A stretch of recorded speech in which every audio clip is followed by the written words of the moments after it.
What's up, y'all? 10 at 3 time at Tennessee. How are you? I hope you're doing well. Hope everything in your life is going well here on this Monday, February the 2nd, 2026. I hope everyone's been safe out there in the weather. Everyone in the eastern United States, more or less. There's been a lot of stuff going on. Obviously, we had, 5-6 inches, whatever it was here of snow. I think there's still a few inches in my yard in the way I was heading over here today. Anyway, after a busy weekend, and I hope before we talk sports for the rest of this, I hope y'all are safe. I hope everything, you're only driving when you need to, make sure the roads are clear, do all of those things. But it was a busy weekend, and when the roads were a lot better than they are right now anyways, Tennessee had basically a full house in the house on Saturday for a big win over Auburn. We're going to talk about that. Lady Vols, a little bit more hot dog water there in the second half. I actually think hot dog water might be a complimentary way to describe what that second half was up there in Yukon. And speaking of Connecticut, I got in here with me today someone from, which state is it, Elijah? Which state is it that you're from? Connecticut. That's how I learned how to spell Connecticut. That's how I learned too, actually. Yeah, Connect, I cut. That's right. And I'm not going to call them your Yukon Huskies, but certainly from the state of which you are from, they took care of the Lady Vols. Game was tied at the half and looked okay, kind of settling in on a snowy Sunday here. Let's buckle up, see what's going on for the second half. And it was not. We ended up by the end of it, we were back to watching Pixar movies at Fort Rucker and playing in the snow again. It was it was not watchable down the stretch. It was pretty rough. It was tough. I think UConn was up 21-5 at one point, and I was like, oh, here we go. It's gonna be a little bad. It's going to be bad. But then they fought back, and then I think that they took the lead. The Lady Vols took the lead in the second quarter for the first time that UConn ever trailed in the second quarter all year during that time. So then, they tied the game 42-42 going into the break. And back in my mind, I thought that was a bad thing because the Lady Vols are gaining so much momentum that I was like, well, a break is going to probably not be the best thing for them at that point. When you have a great coach like Gino, and, Kim is a great coach as well, but when you have a good coach like Gino, you can rally your troops together, make those adjustments, and then go back to what you're doing in the third quarter, and that's exactly what they did. And, it's only funny because my dad called me throughout the whole thing. He said he fell asleep when they went up 21-5, and he said he woke up at halftime, like, what's going on? And then he said he called me back after the game, was like, yeah, we only won because I watched the rest of the game. I was like, okay. Yeah, right. If you're thinking there really, 21-5 when he goes to sleep, he wakes up, it's tied. He stays awake, doesn't go so well down the stretch. Apparently, if he had just kept on napping, Elijah, it may have been a different story. But it's as we say this all the time on this program, there are levels to this thing, and Kim's done a really nice job at Tennessee, and I think she'll continue to do a good job. But there have been a couple instances in the past week that just kind of remind you, hey, not quite there yet. They've recruited well, they've got ability, they've got some young talent, which also is nice on top of that. But they're entering just a really brutal stretch of the schedule now, and maybe it'll make them closer to what they need to be by the end of the year, because there's a level where you reach this thing, and every time you want to say, hey, the Lady Vols are right back there on that cusp, they just kind of remind you not quite yet. There's just they just got to play these runs they're giving up. Yeah. And I know the way they play. Listen, every style has its own thing, right? If you are one of those teams who backs it down, kind of slows it, keeps it in front of you defensively, tries to slow down games, you may not be able to come back from a big deficit, but you can usually kind of keep games close. But then there's the way that you go up and down, you try to make the opponent uncomfortable, you're really fast, you're really hectic, and that can give you a chance to always get back in the game. But it can also mean that when things go badly, they go very, very badly. And I think they've got the bones in place there to be a pretty good team. They just haven't quite found a way to consistently be up there. And I don't know if that's a couple different personnel down the road, if that's getting more out of what do you have now, if it's a combination, if it's something with the players they got to figure out. But they've got the pieces there to be a good team. Now, can they be up there with the UConn's and South Carolina's. I think that might be a bit too much to ask right now. Maybe not, but it just seems that way. But I think they have the pieces there to at least do a little more. Yeah. And I mean, and to say this too, I just felt like, yesterday they had a really good game plan. I think Mia Paldo did not look like a freshman up to that point. And yesterday they just blitzed her, disrupted her rhythm and timing and things of that nature. It was one pass where they were on a fast break where Mia will actually find a corner quicker, find somebody in the corner, or find somebody cutting quicker. They played right in. UConn played right into it. It was like, okay, she's gonna come here, right here, stole the ball, and then they went down and scored. Mia coming down on the fast break. So I'm just like, yeah, they didn't. It just didn't look good offensively for them. Defensively, I think Tennessee actually held their own for some of the parts of the games. Yeah, I think they held their own. They were getting turnovers. They just wasn't hitting shots. They'll get to this mode where they were doing one pass, one dribble, jump shot, and I think that's what started to kill them a little bit in that. In the third quarter, because in the second quarter, as you can see, they was doing backdoor cuts. They was doing a lot of things, moving without the basketball. I was like, hold on, Lady Vols, this is that type of basketball I like to see. And then third quarter, they just were flat-footed, and UConn do UConn things. They're going to take advantage of every mistake. Every mistake you give them, they're going to take advantage of it. And if it may come down in a turnover, 2 points, 3 points, an and one, or maybe a 4-point play. But UConn is going to take every mistake and use it to their advantage that you give them. Yeah, and in fairness, it's not Gino's first or second or third or fourth rodeo, and we say all the time in sports, right? You've got there's guys and there's dudes, right? And I know it's women's sports, but it's more of just an expression that everybody's got some guys, but not everybody has some dudes, and I think Tennessee's got a couple of those dudes. I think UConn's got more of them, and it's hey, if the game had been played in Knoxville. Hey, you never know. What happened last year happened. So I don't know if Tennessee's ever going to be a team that like you're comfortable to play the Lady Vols. I think they're just the way they play makes you uncomfortable. It's kind of like A&M in basketball, the men's side. They just the way they play makes you uncomfortable, and it means you're going to make mistakes. But also, if you can take care of the ball, you can score, and you're going to get a lot of possessions to score. And if you get hot, you can get really hot and burn them. So. It's a tough day, but a tough day to cap off what was otherwise a pretty good weekend, I think, for Tennessee, because the men on Saturday outlasted Auburn 77-69 in a game that we're going to talk about, obviously, for a bulk of the rest of this show. And I've covered enough Tennessee-Auburn basketball games in the past decade to know that going into each and every one of them, it is a battle. It's two different styles of basketball, but both of them are relentless. Both teams are relentless. Neither team quits. Neither team stops pushing you, stops fighting, stops doing everything it can do, right? They'll prison shank you for a millimeter, right? They're tough. And in a lot of ways, they're pretty smart too, the way that, some would call it flopping for Auburn, but hey, they take advantage of that rule. You have to leave a shooter room to land, and if you don't, they can fall and they can get the call, and it is what it is. That's why you foul 3 3-point shooters in a game. But it's that whole transition of Bruce Pearl to Stephen Pearl at Auburn, right? Former, as y'all know, obviously, former Tennessee player Stephen Pearl played for his dad, Bruce, at Tennessee. And, there's no nice way to say it other than Stephen Pearl got to jump a lot of ladders to get where he is. And that doesn't mean he can't do it. That doesn't mean he won't do it. I actually thought he coached a pretty good basketball game on Saturday night. But you have to kind of try to separate the two things in that, yes, he got to jump a whole lot of ladders in the coaching industry for his first head coaching job to be at Auburn at his age. Yes, that is unusual, and it would not happen if his last name were not Pearl.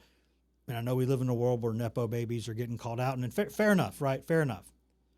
But he has done a pretty nice job with that team with some of the wins they have, and they were relentless on Saturday. They did not quit. They made Tennessee fight, scratch, claw, bite for 2 hours to come back and overtake them and hold them off down the stretch. They were They were in for a fight. Every Tennessee-Auburn game I've seen, Elijah, for like a decade now, no matter who wins, it's almost always close. There was that one SEC tournament game in Nashville where Tennessee was a little tired and Auburn just wiped the floor with them. Yeah. But they always play these kind of games that are just you're biting your nails for 2 hours. What you were there sitting with me at the game. What were your impressions of it? Because it just looked like, it was just a fight for 2 hours. It was, to me, it was impressive the way how everything played out with Jacoby Gillespie being in foul trouble. Like you said, it was a fight. And it was a fight that Tennessee brought their two biggest men down there with Jalen Carey and Dwayne Brown. Those were like their two biggest, their frontline soldiers, if you want to say. Yeah, they're DNs. Yeah, they're DNs. And then, you know what? Before I even continue that, Jalen Carey is really today. I seen it in the prior, but if you look at it, I looked at him today, and I'm like, you really could be a football player. His dad was an NFL lineman, offensive tackle, I believe. So he's got the.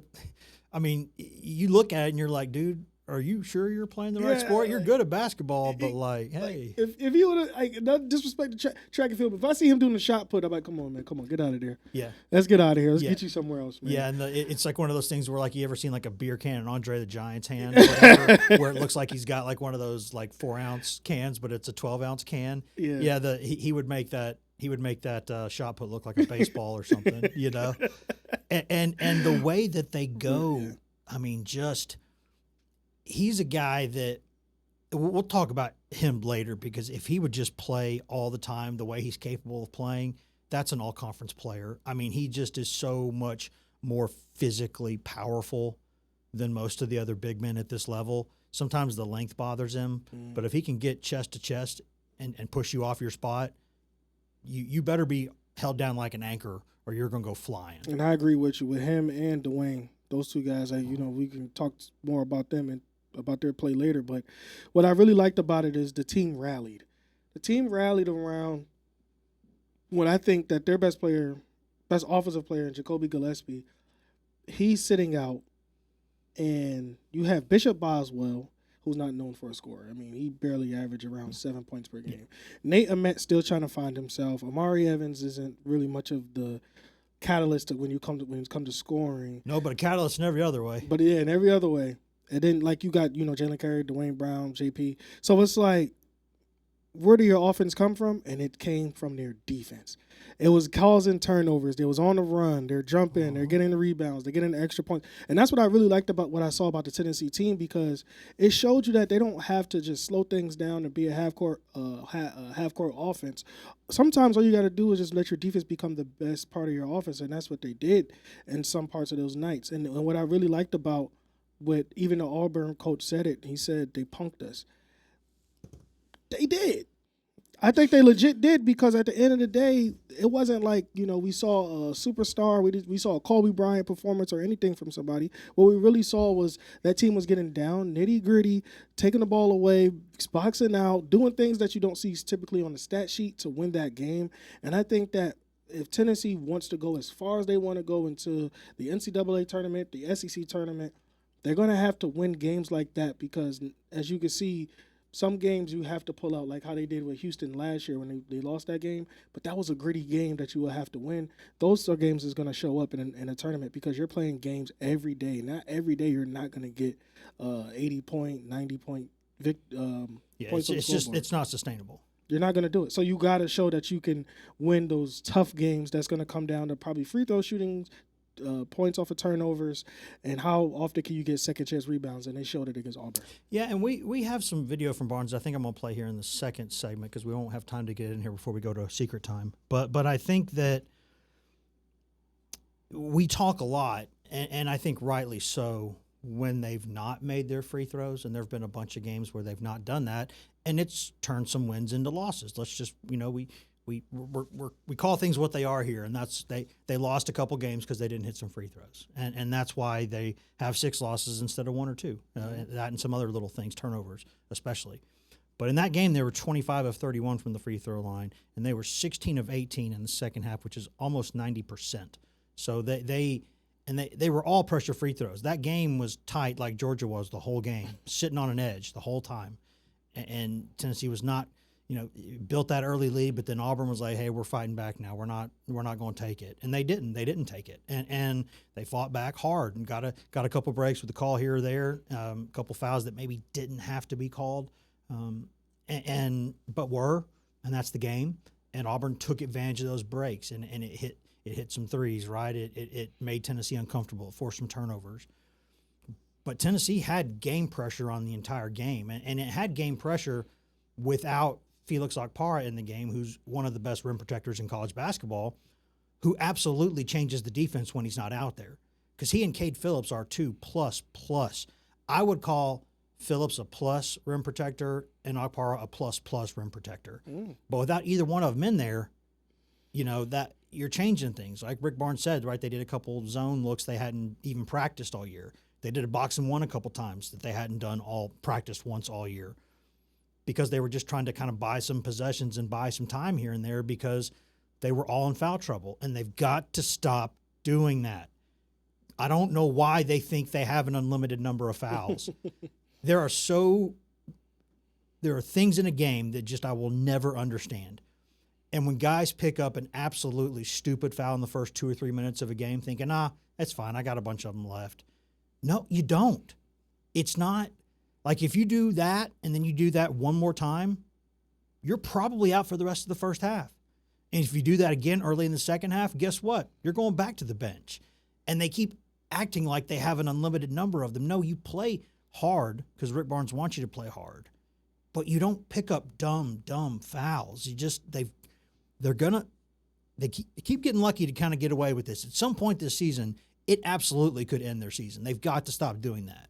But if you're going to criticize, as I just did, you got to say, hey, they found a way. They made it harder than it needed to be, and they did something that I don't remember the last time I saw it. We'll talk about that early in the second segment.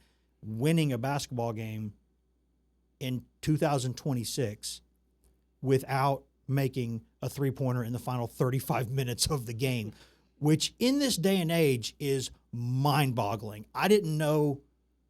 Honestly, I did not think you could beat a decent to good or better basketball team by doing that.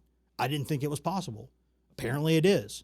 And without Okpara, they found a way to have maybe their best SEC defensive performance of the season in some ways. I agree. And, I don't think that could be replicated all the time, but hey, that should give Okpara plenty of motivation when he gets back in there to be as effective as we all know he can be. So you marry those things together, and all of a sudden, hey, you found out you can score the ball without Gillespie in there on offense because he was in foul trouble, picking up some dumb fouls he shouldn't have.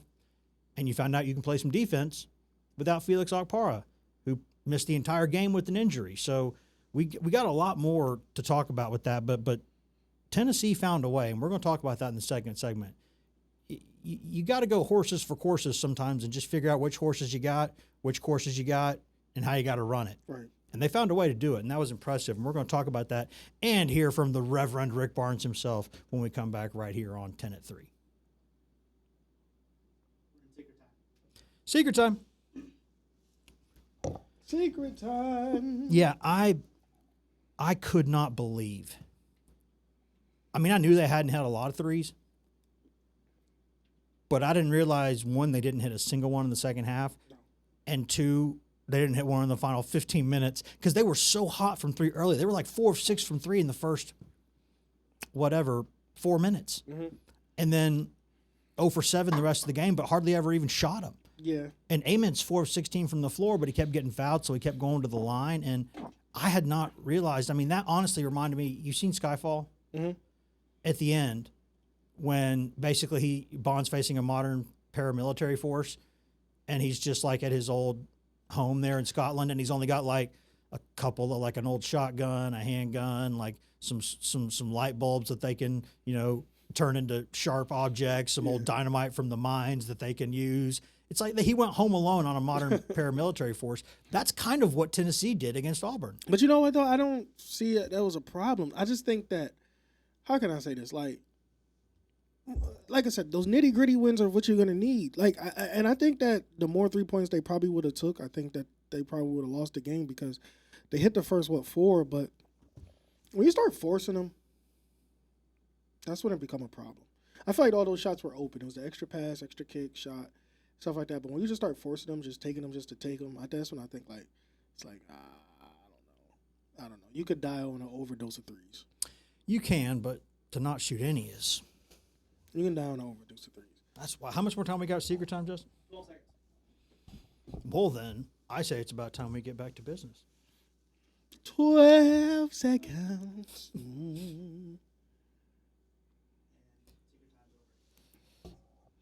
Welcome back to 10 at 3. Wes Rucker and Elijah Nixon and Justin Wallace. Justin, last time you were doing the show, I think I asked you if you would go to YouTube and look up the old Detroit Pistons starting lineup intro when Ben Wallace would get introed. And the way that the PA said Ben Wallace's name should be how you're introduced on this block. I don't have that voice, so I can't do it. I'm not sure that ever happened. But I don't it's think that was me in here when you said that. Yeah, we need to. We're gonna have to YouTube that. Maybe we'll do that during the next Secret Time. See if I can find it. But we're talking Tennessee basketball here. We needed to talk about the Lady Vols UConn there to open the game. That is the most historically relevant rivalry in women's basketball. So glad they're playing it again. And the Lady Vols, they played half of it yesterday.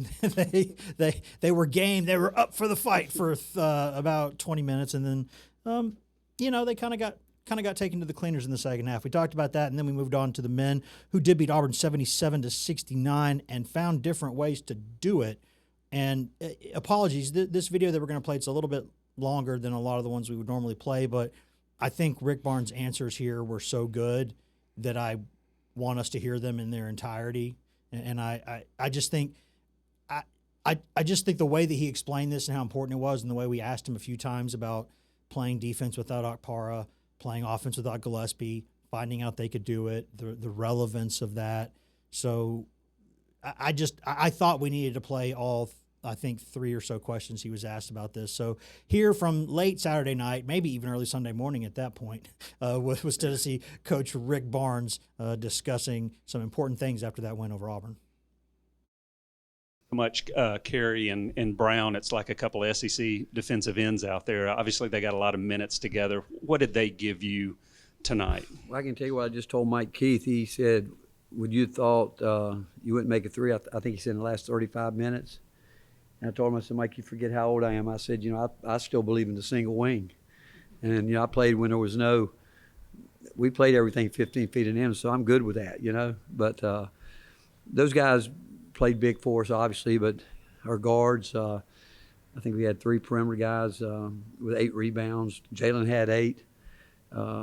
But we needed all of them. We really did. I mean, Auburn's a really good team. Steven's done a great job with this team, and they've gotten better from the beginning, and they're a very efficient offensive team. He does a great job of getting his players in the position where they're really effective, and we've got to stop fouling. I mean, we just too many things, but our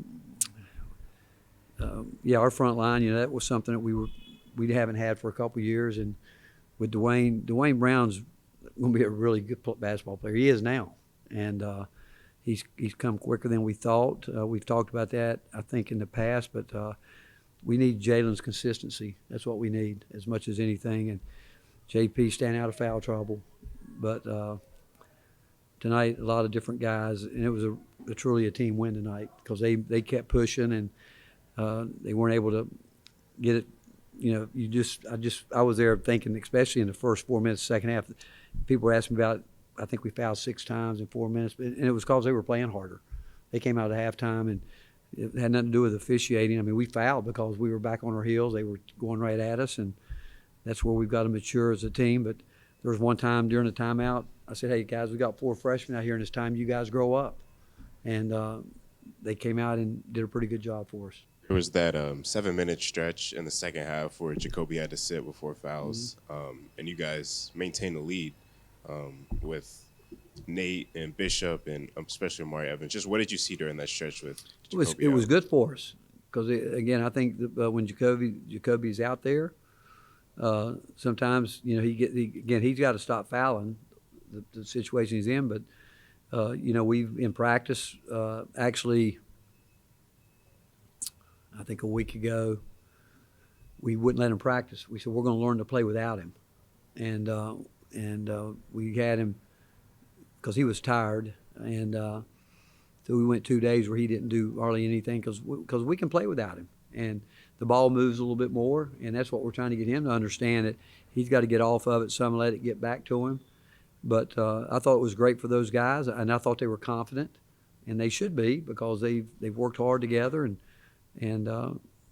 they know they need each other, and I didn't think at any point in time when that stretch was going on that anybody really left anybody on an island by themselves, and they were out there really trying to help each other. The talking was really good with that group. Kind of on that same thing, could y'all survived a 7-minute stretch without Jacoby 2 months ago?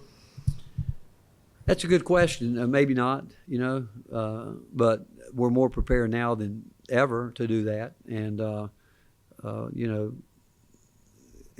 if it happens, it happens. Even Troy, Troy hasn't been able to practice or do much in the last week, and we have confidence in him. We thought Troy was really heading in the right direction. I still think he is. It's just that he hasn't had many reps because he did a little bit in practice yesterday, but we didn't do a lot in practice yesterday, and so he went in and he's not afraid of the moment, but we just got to get him worked back in there. About the way that you thought these guys could play good offense without Jacoby in there and play good defense without Felix in there, but for the guys themselves to see that in a game like that, how much can that help when the players can actually see something that you tell them is going to happen? Well, I do hope they see it and feel it. We've talked about it, but it's one thing to do it in practice, but it's another thing to have to do it when the bright lights are on, and they did it, and it's something that we can build on, and it's something I think Jacoby can build on. I think he's the one that needs to look at it as much as they did it because they stayed together, they were confident, but because he gets himself in trouble sometimes by trying to do too much, and but I think the more he can sit there and see some of the things. Jacoby's been put in a position he hasn't been all year. He's the number one target. He's absolutely one of the best guards in the country. Everybody knows what he can do, but he's got a. And I keep telling him he's got a great mid-range game that for whatever reason he won't get to it. He wants to keep going too far with it. And but I think the more he can sit and watch too, he like when he came back in, he was great defensively, and I think he saw it differently. So maybe it'll be good not only for our team but for him as well. That was Tennessee basketball coach Rick Barnes talking about the 77-69 win over Auburn and talking about the way that Tennessee had to find a way to win that game. Now, we say all the time, and I think it bears repeating, that what happens in basketball games, in football games and everything else, baseball games, all of it, coaches spend, depending on which staff it is, but regardless, a good amount of time, some a crazy amount of time, but most at least a good amount of time making a plan for the game. You look at your like you kind of self-scout, look at your own tendencies, look at the opponent. What do they like? What do they not like? What causes them trouble? When do they have it easy? Who can you attack? Where are the mismatch problems? And so you make an entire plan, right? And that's why these games, Tennessee's coaching staff does it like everybody else does, right? It's going into the season, that this coach has this game, this coach has that game. So, like right now, there's a coach on the staff, whoever has the Ole Miss game for Tuesday won't have the Saturday game against Kentucky. So they'll spend the whole week looking at the Kentucky stuff. So they probably spent the weekend looking at that stuff too. And so basically it'll be this coach for that. So that's how important it is that guys get kind of every other game or every 3 games, they kind of divvy it up. And you make a detailed scouting report, you make a plan, and then the ball tips off and it almost never goes the way you want it to go. It almost not exactly the way you want it to go because the ball tips up in the air and it's chaos. It's 2 hours of or more at times of chaos. And, I was watching the F1 movie last night and they go into every race kind of with plan A, plan B, plan C, right? And sometimes it's hard to get any of the plans because just things, you need a D, E, F. All these things happen. And so you'll have guys who are available, aren't available, guy gets hurt, foul trouble in Tennessee's case. You don't make a plan saying what happens if there's like 4 guys with 4 fouls and our par can't even play in the game. What do you do? Well, let's try a zone defense that hasn't even been practiced. Let's try a box and one. Hey, you guys remember how to play a box and one?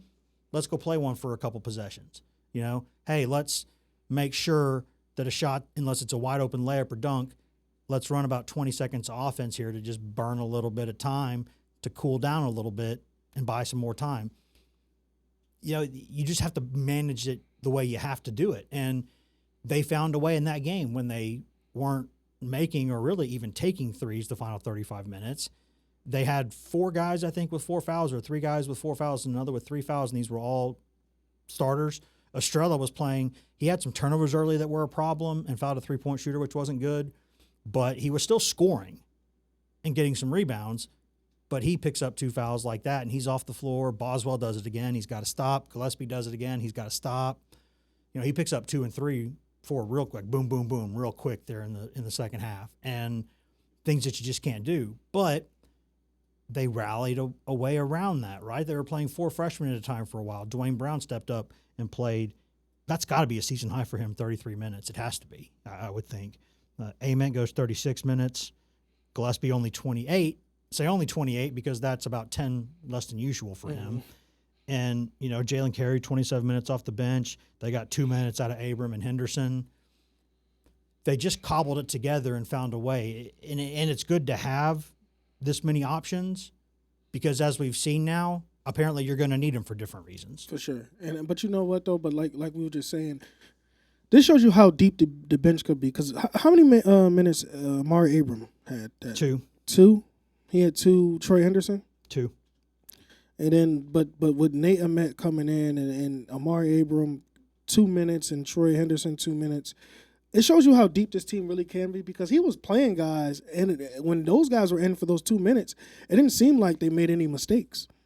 It didn't seem like those guys made any mistakes. Like you didn't see any thing out of the rhythm when it comes to defensively. Offensively, again, Nate took most of the shots for sure, but defensively, it seems like everybody can pick up and play parts where they needed to play. So those 2 minutes that they both played, it didn't look like they was bad at all. No, bad and minutes. Henderson would be playing more than 2, but he's coming back from that shoulder, and so they're trying to be careful with it a little bit. But, I mean, Auburn played just 8 guys, and I tell you, man, Auburn is just they are relentless. Every time you see them in person, you're just taken aback by – there's not a lot of teams, honestly, and I mean this with respect, that will kind of consistently play as hard as Tennessee plays for 40 minutes in most games. They just play physically hard. Like they're not slacking on defense. They're picking up their guy. They're giving you trouble. Like the way that Pettiford was just all over Gillespie for a lot of the game. And he got help from double teams a couple times, but just Auburn plays hard, and you have to withstand that because they are very, very, very hard to play. I agree. And, you know, they play so physical, but then if you get near them when they're shooting the ball, they really know how to draw fouls. They just do. Like you can say, hey, is it a gray area or is it not? Like Baker Mazzara lived on that now. And, of course, now I think he's 35 years old, still playing at USC for his final season. But I think he's getting an AARP card now, and he's still playing college basketball. But there was one time in particular where the officials didn't call a foul or a flop, and I think they had to call one or the other because at some point you have to stop allowing it. Yeah. Like it's either if someone does that and they don't get fouled, you need to call a flop on that because this wasn't done because he didn't have room to land, because if he didn't have room to land, you'd call the foul. So if you're not going to call the foul, you have to deter this stuff, right? You just do. It's why they give yellow cards in soccer for diving now, because you just can't, you know, it's – and there can be times where you don't touch a guy but you foul him in that situation because you have to give a shooter room to land. A shooter has to have a little bubble from where they took off from a jump shot vertically to come back down where they were. You can't get up into them for that. And because of that, you know, sometimes guys will kind of hop out of the way because they're about to get tripped, and that's a foul. And you'll say it's a flop. Well, maybe, but it's also a foul because that's the rule. But my point with all that is that Auburn knows how to manipulate that really well. And if the refs will let them, it's smart to do it. And that's what Coach Gainey was talking about today. He was saying that 17 was kicking his leg out. Mm-hmm. Which you're not allowed to do. Then that's an offensive foul. I saw Karl Anthony Towns for the Knicks actually got a hilarious one because he did a kind of sidestep fadeaway 3 the other day Against the and against the Mavs, and the leg kick was so far that he kicked the other fella in the kibbles and bits. He got him right in the coin pouch, and that's a foul on the offense, right? It's a flagrant. So you're not technically, so you got to call something there, and they didn't. But I'll tell you, the way that game was officiated, I didn't love it at times. But look at like Kentucky Arkansas earlier in the day, 7 technicals, Doug Show special. God, and then he went to Memphis on Sunday, Memphis and Tulane, and called another couple of technicals. And it's like, dude, maybe you need to go maybe you need a break. Yeah. Why don't you go to the beach for a few days, come back, a little rested, and stop calling all these technicals. Do you know referees watch film at halftime? That does not surprise me. They watch film. When I saw that they watched film of like possible missed calls that they missed in the first half of the game. Maybe that's why they called 13 fouls on Tennessee or whatever in the first 3 minutes of the second half, because they were like, man, those guys got away with some things in the first half. We're gonna get them now. We're gonna eat now. You know, but it's something you just kind of have to deal with at this level. And I will say, in fairness, there are teams, and Tennessee's one of them, who are so good at pushing the line physically that they live in that gray area, and you have to decide whether to call it or not call it, and it can be really hard to do. And then how do you officiate Jalen Carey? Because it's almost like in a very different way how difficult it was for like Shaquille O'Neal to be refereed, because he's just stronger than the other guys. Everybody. So what happens when they kind of bump and the other guy goes flying? It's not necessarily how do you judge then, like, because Jalen Carey will go right into your chest, which he's allowed to do to establish position, but sometimes he'll get a little extra with it.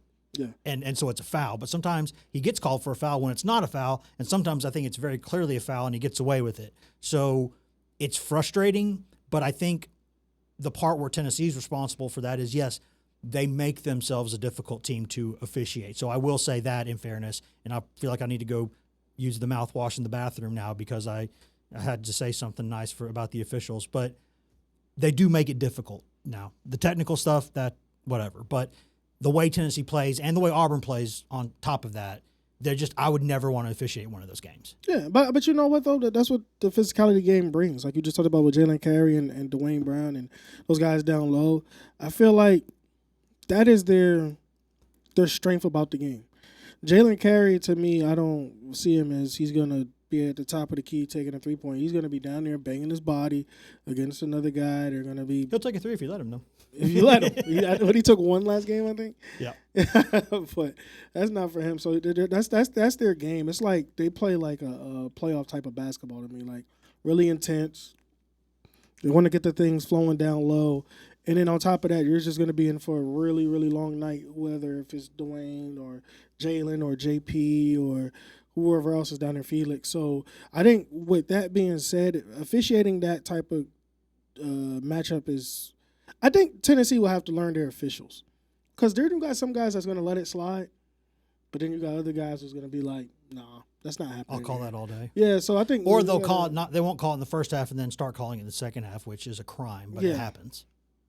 I think you got to start learning your officials, because I used to blame it on them being a very young team, a freshman-led team, really, and just trying to get used to college basketball. But now that we're so many games into it, I think it's more so of now just learning. Okay, this official is not gonna let this slide too much. This official may let us play a little bit more, but this one may not. So I just think that for both teams, that for Tennessee more so, I just think that they should learn their officials a little bit more.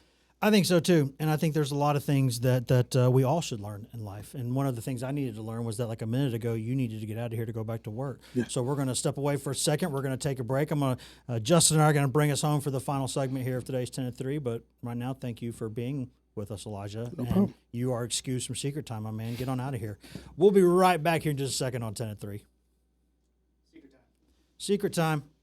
Wesley. Let's see if I can find this Ben Wallace intro. For us, it's gonna be 7. I think we got 6. So 7. We'll record that. All right. See, there you go. Now you know our official secret business during secret time. I'm seeing if I can find the Ben Wallace thing here on the iPad. I haven't listened to the video yet, but I found a video. Yeah. So I'm a little scared just to go for it.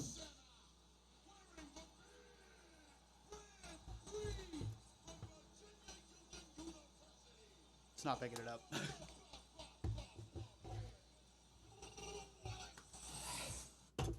That's how you should be introed. I like the sound of that. That is, it's just honestly, if we need to do that, here's what we'll do. We'll record that, and I'll have a clip where I say Justin when he's saying Ben, and we'll overlap it and be like, it was always that. That's what always been. That's how it was. That's how it was. That's what I think we should do anyway. And did you get, by the way, while we got doing secret company business, did you see the second Barnes video that I put in there? Is it in the system? It is not, but I will get it right now. I want to see if it. I think it should be in the place where we normally put videos. Where I won't say what file it is because I don't want Putin and those guys to come take it, or the North Koreans or whoever bad actors are getting in our stuff here. But I want to try to make sure because it's a fun one. It's a fun one, and I want to get to it. Let's see. Last one I see is the Barnes 2-2 still. There's not a second one in there that says Barnes. Try to refresh it. Yeah, give me a second. Got 15 seconds left in secret time. So it'll be a game time decision on whether we found it or not. Yeah. If not, I'll drop it in at the end of the in the show notes. Yeah, I'm still just seeing the 2-2. There's an Estrella one underneath it, but that's all I'm seeing. Secret time's back. Welcome back to 10 at 3, where Wes Rucker now with Justin Wallace because Elijah Nixon had to go back and do some work. You're probably well aware of this, but we all have multiple things that we do here. Elijah couldn't be here for the full hour. He's got some, we have news and things that we have to handle. So he will be back at some point this week. I think Emily said she'll be with us tomorrow maybe. So we'll see if we can get Ms. Cochran in here with us and see if we can gaslight her a little bit, which is always fun. It's just, there are some people that it's just fun. It's just fun to gaslight them because the way they're wired, you just delay your response for a couple seconds or just do something almost exactly the way they wanted you to do it, but not quite exactly the way because they just get a little flustered. It's fun to do that. Emily's got one of those personalities. I'm really fun to work with is what I'm saying because I think of these things, but I'm mostly just kidding. And I never do anything when we're on deadline ever. When we're on deadline, we're working. There's no time for screwing around then. We're working. But other times, yeah, I'll have a little bit of fun.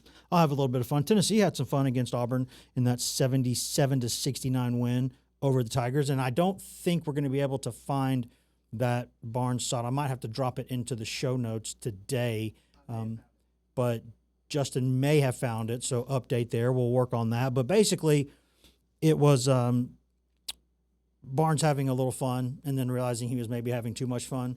Because you may have heard all these things that are going on with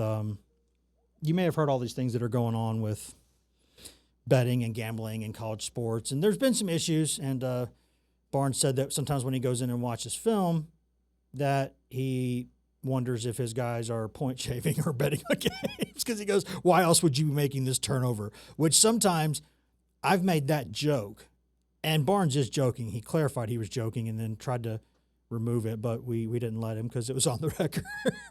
But I didn't think it was bad. He said that it wasn't the bad. And afterward, this won't be shown in the video because I think everything had been turned off by then. But he again was like, I probably shouldn't have said that. And I said, no, Rick, hard disagree on that. And I'll tell you why.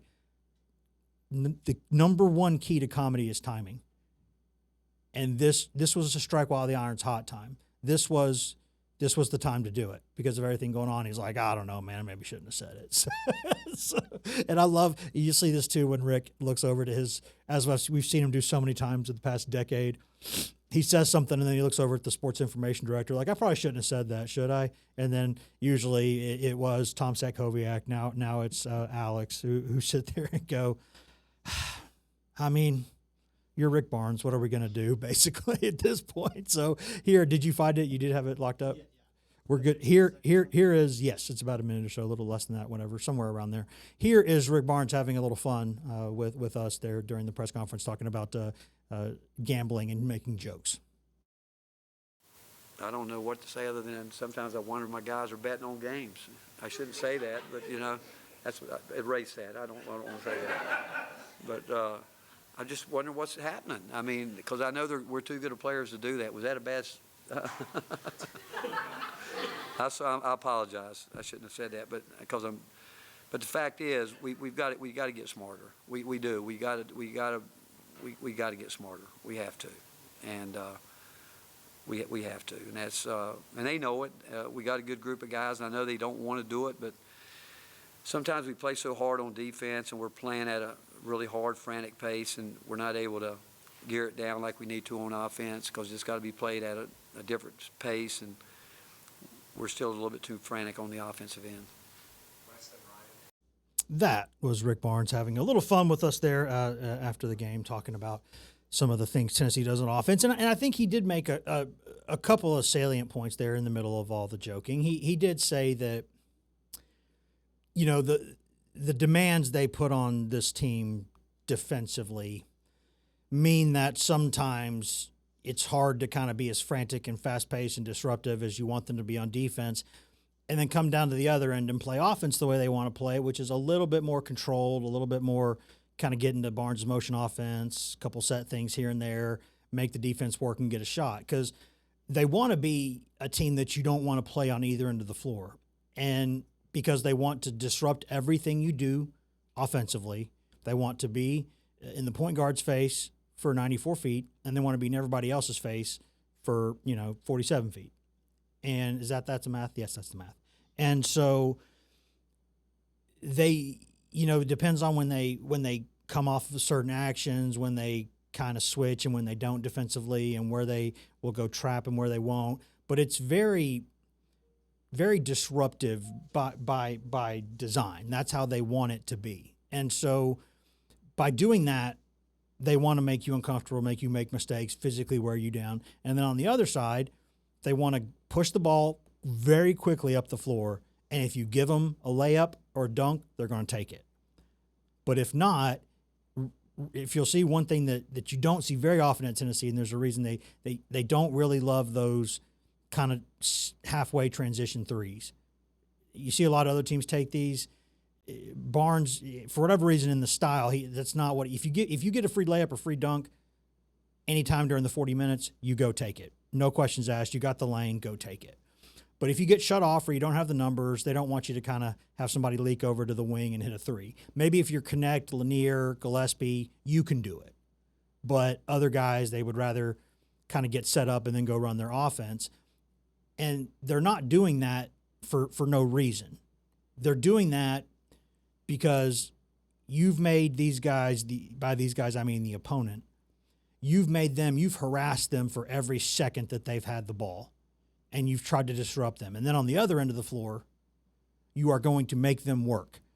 You're going to keep making them work. You're going to run them through screens. You're going to run them off picks. You're going to set hard screens on them. You're going to have to chase them and be constant motion. So you are having to think the entire time you're on defense. So you're getting pushed physically and mentally when you're playing defense against Tennessee, because they feel like they'll make you work, and at some point they're going to get a clean look. At some point with the actions, with the screens, it may be late in the shot clock, and they're fine with that. They feel like by making you work physically and mentally on both ends, by the end of the game, they'll have you right where they want you. And so it's not like there's times where even I do this during a game, and I say, why did you slow down there? What are you doing? I've even asked Barnes about it a couple times the past couple years. And he has said that, no, if the layup's there, go take it. If the dunk's there, go take it. If the lob for a dunk is there, take it. But he doesn't want to kind of get a pinball game going back and forth in those situations by taking an early three, because that sometimes plays into what they want. Plus, Tennessee's one of their best offenses, frankly, is offensive rebounding. So if they get the guys down there and set, I mean, in the first half of that game against Auburn, Tennessee rebounded 2/3 of the shots that it missed. 2/3. First 15 shots Tennessee missed, 10 of them Tennessee got back. That's preposterous. So if you're taking a quick transition shot there from the perimeter, you're not playing to your strengths.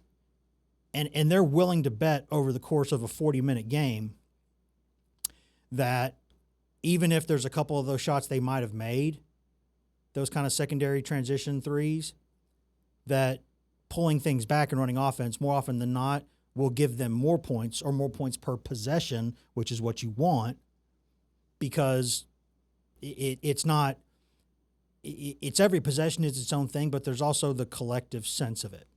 And so that's basically kind of what Tennessee wants to do. But there are times where when you turn the ball over, that's where I start to say, okay, where is the line here?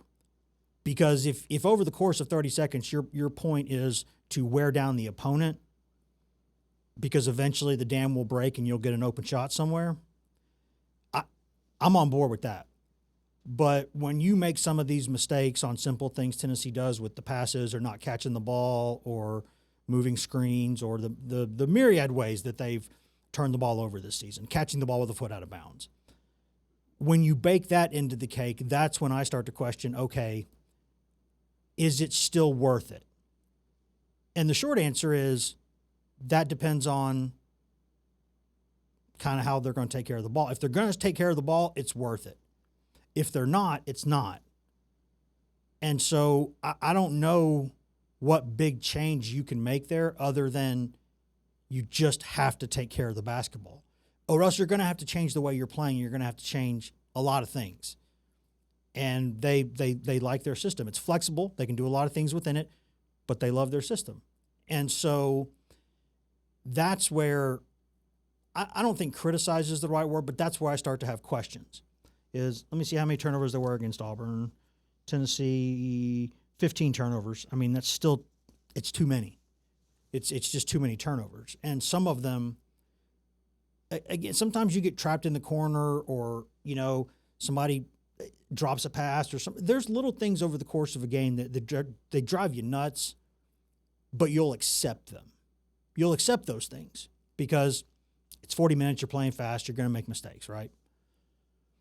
But when you make some of the mistakes that they're making at the rate they're making them, and they're coming in clusters, it's really hard. Like Tennessee shoots often. Let's see, what were they? I mean, they shot, I think, 45% or better in both halves. But so if you're doing that, when you're running the offense, you're getting the shots you want.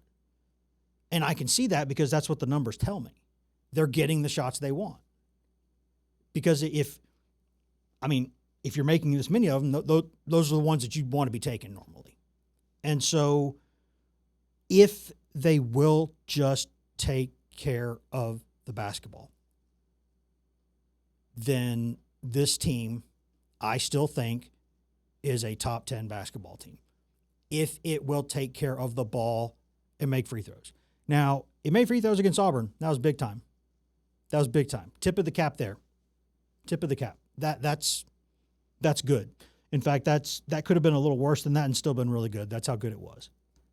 And it mattered because that game was kind of on a knife's edge for the entire time. And so that's good. But the turnovers, you can't have it. And I say this again, and I say this because I think he's capable of doing this. They just need a little bit more sharpness out of Gillespie. And while there's still plenty of time to land the plane, the runway is at least on the horizon now. Like it's February, right? It's February. March Madness is March Madness. You do the math on that. Like there's still a decent amount of time to get this sorted, but it's got to get sorted.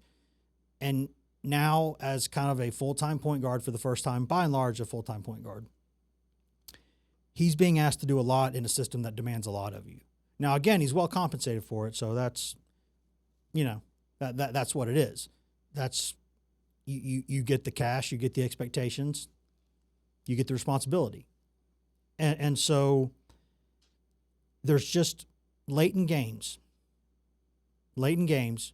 take care of the basketball and stop getting in foul trouble. Stop getting in foul trouble. There are times where, especially in the first half of a game, if somebody beats you with position, let them go. Let somebody else foul them or give them the 2 points and go on to the next possession. Because you're too important to there's a reason why teams are attacking you. That's because they don't want you on the floor. They're attacking you because their scouting report says he will foul you and we don't want him on the floor. So go at him. He'll foul you. He'll get out of the game. You're going to beat Tennessee. So rise above that. Learn it. Take care of the ball late in games, which a little better job there Sunday, Saturday. Good job there. But again, I'll end with this thought, guys. All of these criticisms I think are valid, but Tennessee's playing better. And the fact that those criticisms exist, in my mind, is further evidence of this could be a really good basketball team because there's still room to grow. But a little bit less time to do it now. So have some urgency. Big one tomorrow night. Ole Miss, we'll be talking about that, certainly 7 p.m.